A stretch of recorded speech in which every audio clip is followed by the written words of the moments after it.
दर्शकों नमस्कार, मैं प्रभाकर द्विवेदी और आप देख रहे हैं फास्ट न्यूज इंडिया। एक हकीकत कहानी, सोनम बेवफा क्यों हुई, इस पर विस्तार से जानेंगे, लेकिन लेंगे एक छोटा सा ब्रेक और ब्रेक के बाद चल लौटेंगे। इस खबर के प्रायोजक हैं फास्ट को। जल्दी हो जाना तो फास्ट को बुलाना।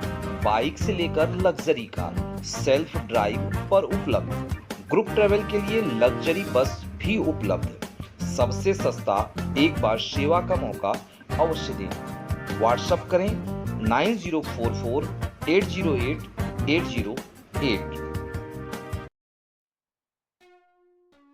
ब्रेक के बाद आप सभी दर्शकों का स्वागत है। आप सभी को बता दें कि सोनम बेवफा क्यों हुई, यह आज सबसे बड़ा प्रश्न है और इस जून महीने की ये सबसे बड़ी हत्याकांड हुई। आखिर सोनम अपने पति को हनीमून पे लेके जाती है और अपने आशिक संग और आशिक के साथ भाड़े के टटुओं संग अपने पति की बेरहमी से हत्या करा देता है। तो आखिर वह ऐसा क्यों करती है, सोनम बेवफा क्यों होती है या क्यों हुई, इन सभी पर हमारे कंट्री हेड राजेश श्योरे अपने मन की बात कर रहे हैं। तो आइए सुनते हैं उन्होंने क्या कहा। वायरल हुई थी जिसमें नोटों पे लिखा हुआ था कि सोनम बेवफा है। तो पिछले दिनों की घटनाक्रम घटित करते हुए जिसमें इंदौर का एक कपल हनीमून मनाने मेघालय पहुंचा। मेघालय में शिलोंग गया हुआ था। लड़के का नाम था राजा रघुवंशी और वह लड़की सोनम नाम की लड़की थी जिसने कुछ परिस्थितियों से शादी की थी और राजा से शादी करने के बाद वो हनीमून मनाने गए और हनीमून मनाने के बाद उसका कुछ लोगों ने कहा एक्सीडेंट हो गया, अपहरण हो गया, ये हो गया, वो हो गया। तो उसमें एक बेस निकला कि सोनम ने ही अपने पति राजा रघुवंशी की मर्डर करा दिया। और ये बात हकीकत है कि इंसान कितना विश्वास करता है और विश्वास में धोखा खाता है। आज कहते थे कि किसी टाइम पे लड़कों से लड़कियां, मतलब मेरा कहने का मतलब ये है कि कोई स्पेस को गलत ना ले। पहले कहावत कही थी, लड़के लड़कियों को छेड़ते हैं और लड़कों से लड़कियों को बचाना चाहिए। पर आज की स्थिति क्या है आप खुद देख रहे हो। तो जो सोनम बेवफा, जो राज कुशवाहा से प्यार करती थी, जो उनके यहाँ नौकर था, माँ बाप ने बिना परमिशन लिए जोर जबरदस्ती से अपनी समाज में इज्जत और अपनी बातों को थोपते हुए उस लड़की की शादी कर दी राजा रघुवंशी से। और राज कुशवाहा के साथ में उसने एक मर्डर करने का प्लान बनाया और शिलोंग में उनकी टीम पहुंची जहां पर राजू रघुवंशी का मर्डर कर दिया गया। तो आज हम लोगों का कहना है कि ऐसा क्यों हुआ। जब लड़की किसी से प्यार करती है तो उसको वही भेजना चाहिए। तो कम से कम जो आज से 4-5 साल पहले नोटों पे लिखा गया था सोनम बेवफा, वो तो कम से कम सच नहीं होता, पर वो आज सच हो गया। तो मेरा सुनाने का उद्देश्य यही है कि सोनम बेवफा पिछले दिनों घटनाक्रम घटित हुई थी जिसमें इंदौर का एक कपल हनीमून मनाने के लिए शिलोंग गया। लड़के का नाम था राजा रघुवंशी और लड़की का नाम था सोनम। जहां परिस्थितियां राजा का सब मिला, सोनम का कोई अता पता नहीं। बाद में सोनम गाजीपुर के पास एक ढाबे पे पहुंची। यहां से पुलिस ने उसे हिरासत में लिया। कहानी के अनुसार सोनम ने अपने पति की हत्या की और हत्या करके लाश को फेंक दिया। तो कत्ल करके फेंक दिया। तो राजू रघुवंशी अपने माँ बाप की इकलौती संतान थी। आज उन माँ बाप की संतान नहीं है। रघुवंशी परिवार की शादी में खुशी मातम में मन गई। और मुद्दे की बात है कि आखिर हमारा समाज में हो क्या रहा है, युवा पीढ़ी क्यों रास्ता भटक रही है, ऐसे हालातों के लिए जिम्मेदार कौन है। सर्वप्रथम सोनम के इस कदम के लिए उसके माता पिता या परिवार दोषी हैं, जो पैसे की अंधी दौड़ में इस कदर लिप्त होकर अपनी पुत्री के क्रियाकल्पों को जरा भी जानकारी ना लेते हुए इस बात की भनक तक नहीं थी कि उनकी पुत्री एक नौकर से प्यार करती है और प्रेम जाल में फंसी हुई है।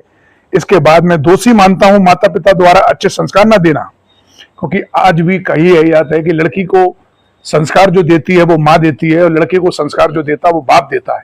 तो दोनों का एक पक्ष होता है, दोनों का एक वो रहता है कि अपने बच्चों को संस्कार कैसे देना है। तो इस घटनाक्रम से यह भी होता है कि अच्छे संस्कार देना बहुत जरूरी है।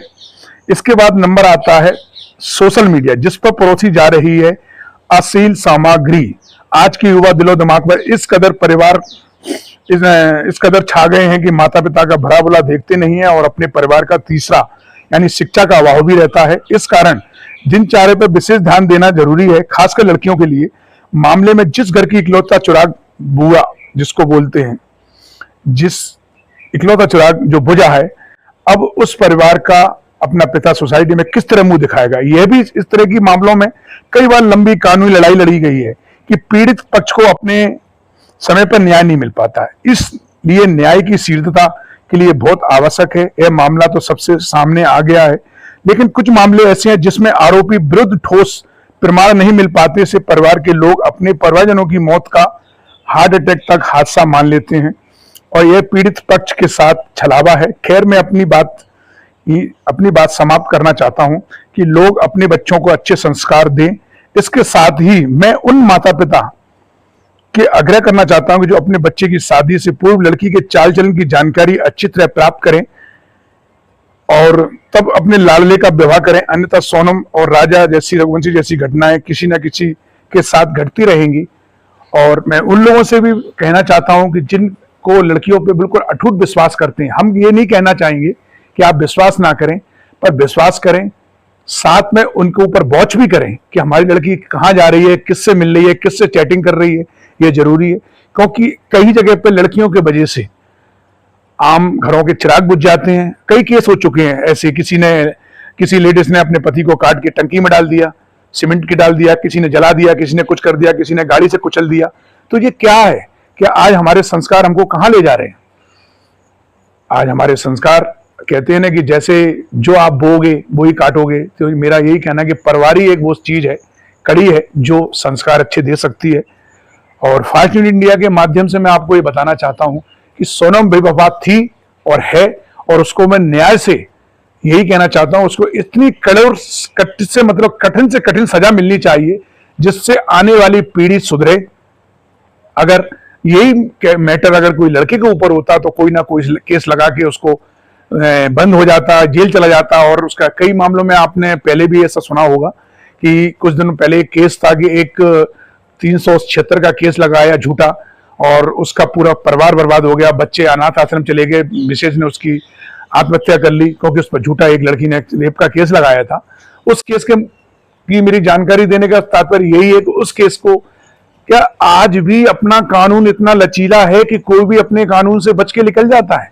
तो क्यों उसमें कुछ कठिन बातें भी डालना चाहिए जिससे गुनहगार को हमेशा सजा मिले और बेगुनाह को कभी भी कोई भी समस्या ना आए। क्योंकि आज भी अगर जेलों की हालत देखी जाए तो उसमें 70% बेगुनाही मिलेंगे और 30% आपको गुनहगार मिलेंगे। तो ऐसा क्यों? क्या हमारे कानून में इतना पावर नहीं है कि जो गुनहगार को वायरल हुई थी